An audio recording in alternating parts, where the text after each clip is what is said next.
तस्वीर पर जरा गौर फरमाइए।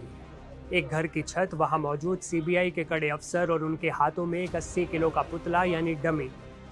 ये कोई फिल्म की शूटिंग नहीं है, बल्कि एक कड़वे सच की तलाश है। ये मामला है ट्विशा शर्मा की संदिग्ध मौत का। भोपाल के उस घर में जहां 12 मई को ट्विशा का शव मिला, वहां सीबीआई ने एक बार फिर उस मंजर को दोहराया ताकि सच और झूठ का फर्क साफ हो सके।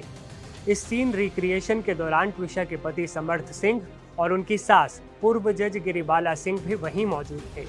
सवाल ये है कि क्या एक पूर्व जज के घर में कानून के साथ कोई खेल हुआ था, या फिर जो दिख रहा है कहानी उससे कहीं ज्यादा उलझी हुई है।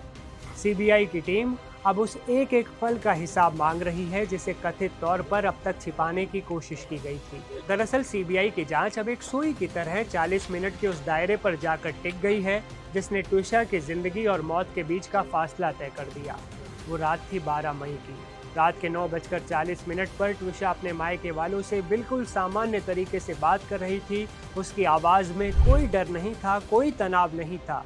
लेकिन ठीक 40 मिनट बाद यानी 10:20 पर उसके मायके वालों को खबर मिलती है कि ट्विशा अब इस दुनिया में नहीं रही। आखिर उन 40 मिनटों में ऐसा क्या हो गया?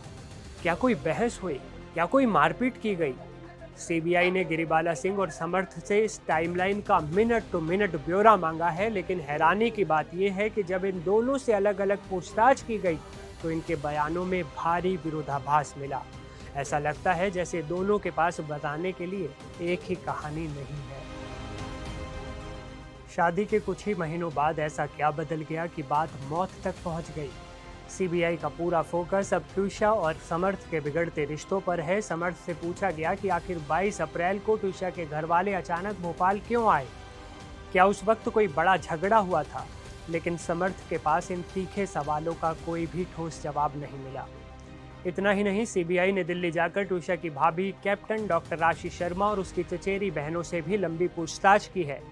उनके व्हाट्सएप चैट्स खंगाले जा रहे हैं। शादी के बाद के उन संदेशों को पढ़ा जा रहा है जो शायद उस खौफ की गवाही दे सकें जिसे ट्विशा सह रही थी। सबसे बड़ा सवाल उस प्रक्रिया पर है जो ट्विशा की मौत के बाद अपनाई गई। ट्विशा को फांसी के फंदे से उतारने से लेकर उसे एम्स अस्पताल ले जाने तक हर कदम पर सीबीआई को शक है। आरोपियों को 2 जून तक रिमांड पर लिया गया है और सीबीआई की अलग अलग टीमें उनसे पूछताछ कर रही हैं। एक तरफ रसूखदार परिवार है और दूसरी तरफ एक इंसाफ मांगता परिवार। अब सबकी नज़रें सीबीआई की उस रिपोर्ट पर है जो इस डमी टेस्ट और मैराथन पूछताछ के बाद तैयार होगी। क्या ये वाकई आत्महत्या थी या फिर इसके पीछे कोई गहरी साजिश है? सच जल्द ही सामने आने वाला है। आपको क्या लगता है, क्या होगा इस केस में? अपनी राय कमेंट में ज़रूर शेयर कीजिएगा। ऐसे ही मैं आपसे विदा लेता हूँ। फिर मिलूंगा एक नए वीडियो में एक नए अपडेट के साथ। आप देखते रहें एनडीटीवी इंडिया।